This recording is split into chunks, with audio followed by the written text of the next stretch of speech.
Hélène, que me vaut le plaisir de votre visite? Le bruit court que vous allez partir vers le grand attracteur. Je viens vous demander de m'emmener avec vous.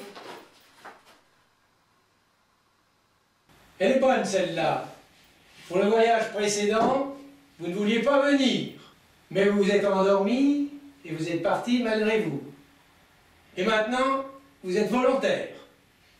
Finalement, le voyage m'a plu et j'aimerais repartir. Ne serait-ce que pour contempler comme l'autre fois les paysages cosmiques traversés. Non seulement je quitterai le système solaire, mais je quitterai aussi la galaxie de la Voie lactée.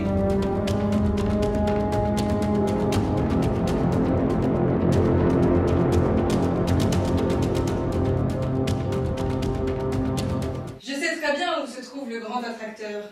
Ça sera très dangereux.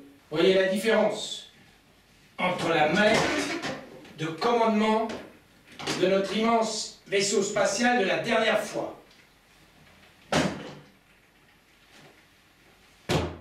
Et la malle de commandement du bicycle que j'emprunterai cette fois-ci.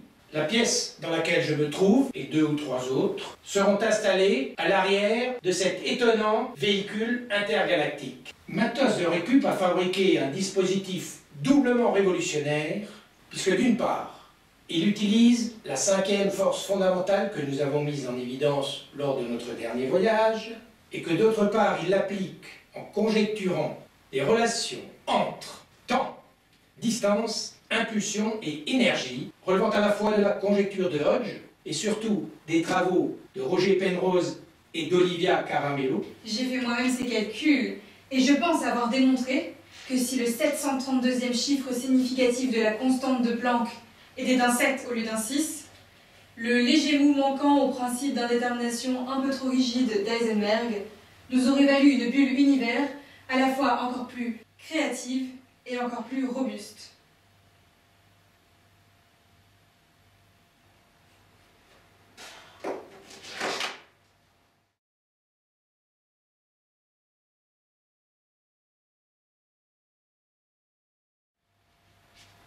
Ouais. Je ne suis pas dupe, cher monsieur Claude. Dupe de quoi?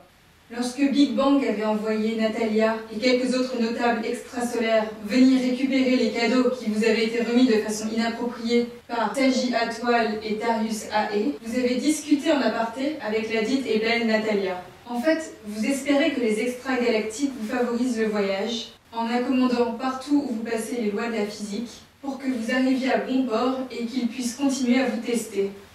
On ne peut rien vous cacher. Alors, vous m'en emmenez ? Non, je ne veux partager avec personne la gloire que me conférera ce voyage, mais si vous me donnez votre numéro de portable, je vous enverrai une photo du grand attracteur. Ah, décidément, Natalia avait bien raison de considérer que vous ne valez pas grand-chose, mon pauvre vieux.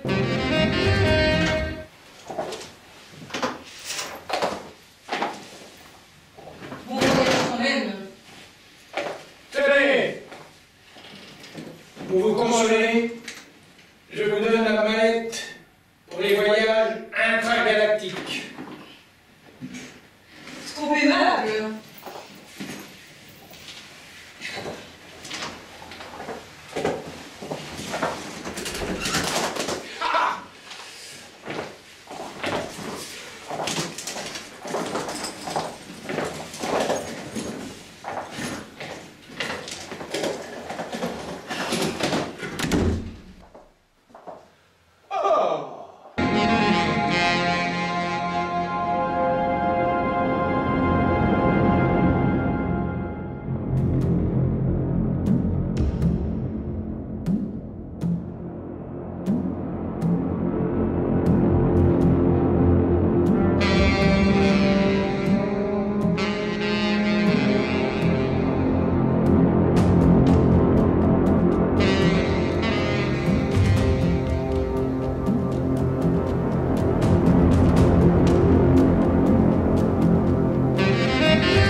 Tiens.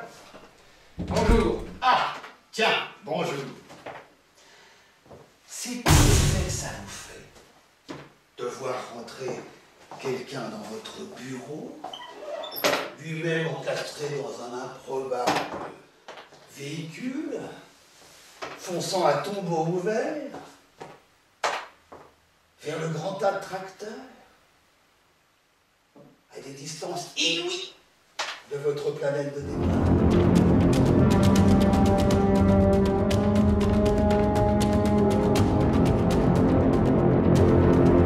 Je me doutais bien que tôt ou tard, des extragalactiques viendraient me voir. Si j'ai transgressé les lois les plus élémentaires de la physique en empruntant ce bicycle du Soleil et de la Terre, c'est bien parce que vous les avez provisoirement et localement modulés pour que je puisse caracoler à toute blinde dans le cosmos. Vous êtes moins con que ce que m'a raconté Natalia, dites donc. Tout est limité chez les humains, même leur abyssale stupidité. Comme tout ce qui s'est engendré de conscient dans mon univers. Votre univers? Vous vous prenez pour Big Bang en personne? Parfaitement. Bien sûr que je suis Big Bang. Pourquoi en doutez-vous? Ne ressemblais-je pas à Hubert Reeves? Si vous croyez que Big Bang ou que Hubert Reeves s'intéresse à un abruti comme moi... Cette basse mais lucide image de vous-même vous honore. Et pourtant, en vérité, je vous le dis, je suis Big Bang. Vous ne voulez tout de même pas que je vous montre un passeport? Bon, alors, que me vaut cet honneur, Seigneur Big Bang? Ça m'amuserait de répondre à 3 de vos questions. Pourquoi seulement 3 questions? Il en reste 2. D'habitude, on fait ce genre de blague avec un génie sorti d'une bague. Ok. Posez-moi toutes les questions que vous voulez. Vous me savez éternel, hein. J'ai tout mon temps. Vous n'avez pas peur de ramasser de nouvelles pénalités pour le concours des créateurs d'univers? Si vous interférez de nouveau avec des humains? Personne ne vous croira lorsque vous reviendrez sur Terre. Et notre conversation ne changera rien à rien. J'en ai l'assurance du président du jury, qui, au demeurant, se réjouit de visionner notre entretien d'ici quelques dizaines de milliards d'années. Pourquoi ne discutez-vous pas avec Roger Penrose ou Olivia Caramello plutôt qu'avec moi? Ah, Roger, Olivia, ils sont peut-être sur le point de trouver des trucs trop intéressants pour que je les dérange. Roger, Olivia, ah, je suis d'accord. Mais au fait, pourquoi ce concours? Et là, les amis, une pause explicative s'impose. Ce concours n'est autre que celui du très grand combat du coq. COQ est l'acronyme de Concours ontologique et cosmologique qualitatif. Il y a 13,7 milliards d'années, la substance de toutes les substances a été pulvérisée en myriades d'univers bulles pour former le multivers.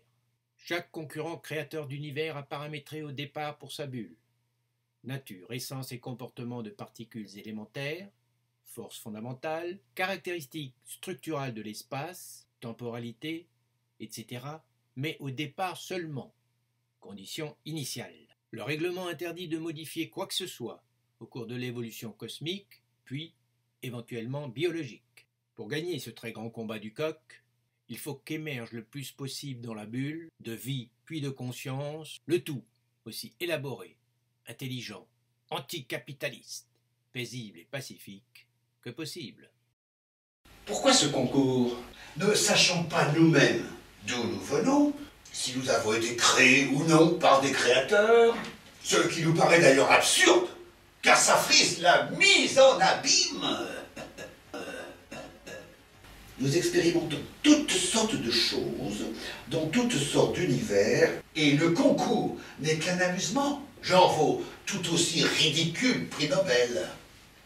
Ce qui comptera, ce ne sera pas le vainqueur, Ce seront les connaissances accumulées par un nombre inouï d'expériences. Nos prix Nobel ne sont pas tous aussi lamentables que les faux prix Nobel d'économie, que Nobel n'a jamais créé. Arnaque pilotée en fait par une banque. Il semble que le fric joue désormais chez vous ce que la gravitation joue dans les mouvements des astres. Vous serez remplacé par des machines. Toute votre Silly Econ Valley s'y emploie. Et ces machines, une fois construites à l'image des humains, et après les avoir éliminées, se taperont sur la gueule entre elles.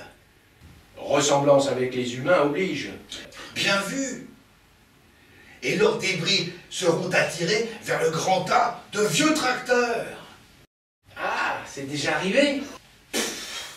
Des dizaines de milliers de fois. Chaque fois.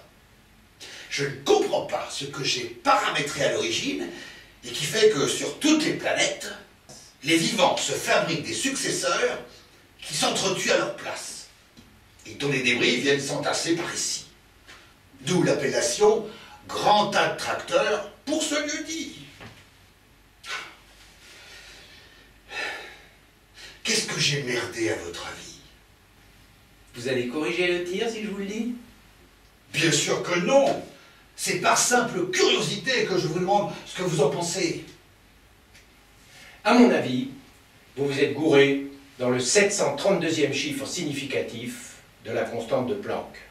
Il fallait paramétrer un 7 au lieu d'un 6. Ça rajoutait le léger mot qui manquait au principe d'indétermination d'Heisenberg. Ça mettait juste ce qu'il fallait de bordel supplémentaire, et du coup, davantage de vertu. Putain, mais oui! Mais c'est bien sûr! Oh! Merci, Claude.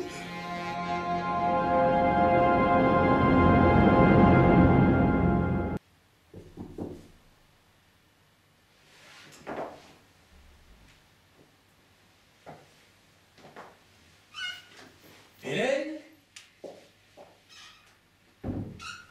Que faites-vous à l'extérieur de la galaxie de la Voie lactée? Passagère clandestine, comme d'hab. Ha! Avec la petite mallette que vous m'avez si dédaigneusement donnée et un module réalisé par les ingénieurs en herbe de Grignon, je vous ai attendu au point G56-259 de la Voie lactée où votre bicycle devait faire escale. J'ai profité de la vue qu'on a de notre galaxie lorsqu'on est loin de son plan principal. On voit ses bras spiraler, c'est magique. J'ai failli ne pas vous accompagner lorsque votre bicycle est arrivé. Mais bon. J'ai installé le module sur la partie avant du bicycle, dans ce que l'on peut appeler le guidon. Nous faisons route ensemble depuis ce moment.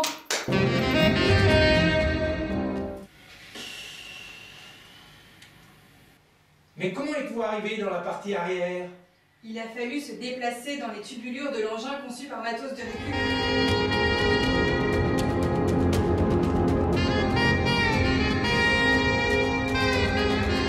Vous n'avez décidément pas froid aux yeux, vous.